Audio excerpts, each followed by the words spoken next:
अविमुक्तेश्वरानंद पर आरोप है कि ये शंकराचार्य नहीं है, लेकिन क्या वाकई ऐसा है? चलिए आपको बताते हैं कि अविमुक्तेश्वरानंद कैसे शंकराचार्य बने और उनके शंकराचार्य होने पर इतना विवाद क्यों हो रहा है। तो दोस्तों, प्रतापगढ़ में जन्मे अविमुक्तेश्वरानंद के बचपन का नाम उमाशंकर उपाध्याय था। उन्होंने अपनी शुरुआती पढ़ाई प्रतापगढ़ में ही की। फिर आगे की पढ़ाई के लिए वो गुजरात गए, जहां उनकी मुलाकात स्वामी करपात्री जी महाराज के शिष्य ब्रह्मचारी राम चैतन्य से हुई, जिनकी प्रेरणा से उन्होंने संस्कृत पढ़ना शुरू किया। मीडिया रिपोर्ट में दी गई जानकारी के मुताबिक 1994 में अविमुक्तेश्वरानंद ने छात्र संघ का चुनाव भी लड़ा, जो कि तब उमाशंकर उपाध्याय थे, और 2003 को उमाशंकर उपाध्याय को दंड संन्यास की दीक्षा दी गई। इसके साथ ही उन्हें अविमुक्तेश्वरानंद सरस्वती का नाम मिला। लेकिन उमाशंकर उपाध्याय, जो कि अब अविमुक्तेश्वरानंद सरस्वती बन चुके थे, उनके शंकराचार्य बनने की बात पर कई विवाद हुए, और इस विवाद की शुरुआत होती है 2002 से, जब अविमुक्तेश्वरानंद के गुरु स्वामी स्वरूपानंद का निधन हुआ। उनकी मृत्यु के बाद अगले ही दिन स्वामी सदानंद सरस्वती ने ज्योतिष पीठ और स्वामी अविमुक्तेश्वरानंद ने शारदा पीठ के शंकराचार्य पद पर दावा कर दिया। दोनों ही स्वामी स्वरूपानंद के शिष्य थे। हालांकि दोनों संतों के इस दावे का स्वामी गोविंदानंद सरस्वती ने विरोध किया।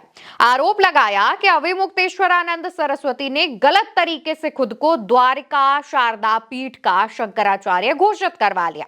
इस आरोप के बाद स्वामी गोविंदानंद ने सुप्रीम कोर्ट में अपील की, जिस पर सुनवाई करते हुए 14 अक्टूबर 2022 को सुप्रीम कोर्ट ने आदेश दिया था कि जब तक अपीलों का अंतिम निपटारा नहीं हो जाता, तब तक ज्योतिष पीठ बद्रीनाथ या कोई भी ऑर्गेनाइजेशन किसी व्यक्ति का शंकराचार्य के रूप में पट्टाभिषेक नहीं कर सकती।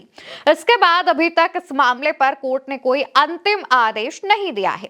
हालांकि अविमुक्तेश्वरानंद के समर्थकों और साथ ही साधु संतों का दावा है कि 12 सितंबर 2022 को अविमुक्तेश्वरानंद ने खुद को ज्योतिष पीठ का शंकराचार्य घोषित किया था, और तभी उनका पट्टाभिषेक किया जा चुका है।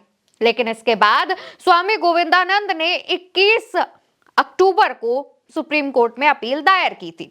यानी कि सुप्रीम कोर्ट में अपील दायर करने से पहले ही अविमुक्तेश्वरानंद सरस्वती का पट्टाभिषेक किया जा चुका है। अविमुक्तेश्वरानंद के वकील के मुताबिक भी सुप्रीम कोर्ट के रोक के आदेश से पहले ही उनका पट्टाभिषेक हो चुका है। दरअसल दोस्तों, पट्टाभिषेक शंकराचार्य बनने की प्रक्रिया का आखिरी चरण होता है। इसके अलावा शंकराचार्य बनने के लिए पुरी और श्रृंगेरी पीठ के तत्कालीन शंकराचार्यों का समर्थन, काशी विद्वत परिषद की स्वीकृति, प्रमुख अखाड़ों के महामंडलेश्वर और संतों की सहमति भी होनी चाहिए। आपको याद होगा कि जब उत्तर प्रदेश के प्रशासन की तरफ से पहला नोटिस शंकराचार्य अविमुक्तेश्वरानंद को दिया गया था, उस दौरान मंच से उन्होंने खुद कहा था कि ना ही उत्तर प्रदेश का प्रशासन, ना उत्तर प्रदेश का मुख्यमंत्री तय करेगा कि वो शंकराचार्य है या नहीं, और ना ही राष्ट्रपति इस देश की तय करेंगी कि वो शंकराचार्य हैं या नहीं। अविमुक्तेश्वरानंद ने उस दिन भी यही बात कही थी कि जो शंकराचार्य है या नहीं है, ये तय करते हैं साथ ही 3 शंकराचार्य मिलकर। उन्होंने कहा था कि उन्हें 2 शंकराचार्यों की सहमति और 1 शंकराचार्य की मौन सहमति है, तो ऐसे में वो ही असली शंकराचार्य अविमुक्तेश्वरानंद है। दोस्तों, करीब 8वीं शताब्दी के आसपास आदि शंकराचार्य ने पूरे भारत की यात्रा की थी, बड़े बड़े विद्वानों से शास्त्रार्थ किया और इसमें जीत हासिल की।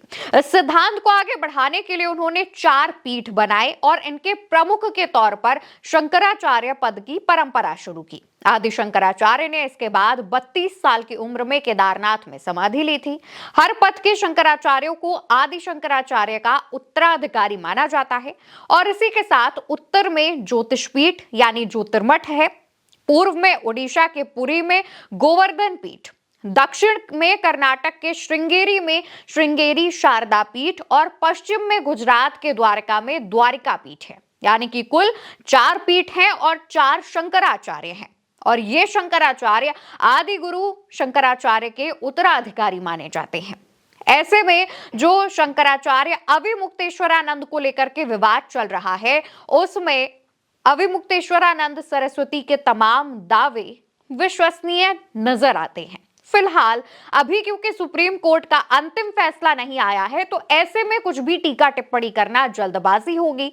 पर जब से माघ मेले में अविमुक्तेश्वरानंद के साथ यूपी प्रशासन की बदतमीजी हुई है, यूपी प्रशासन ने उनका अपमान किया है, उसके बाद से ही अविमुक्तेश्वरानंद को सरकार और प्रशासन नोटिस पर नोटिस सौंप रहा है, जिसके बाद वो असली शंकराचार्य है या नहीं, ये मामले ने काफी तूल पकड़ा था। इस पर गोदी मीडिया के बड़े बड़े चैनलों ने काफी नेशनल डिबेट्स की थी। तो ये पूरी जानकारी आपके सामने है।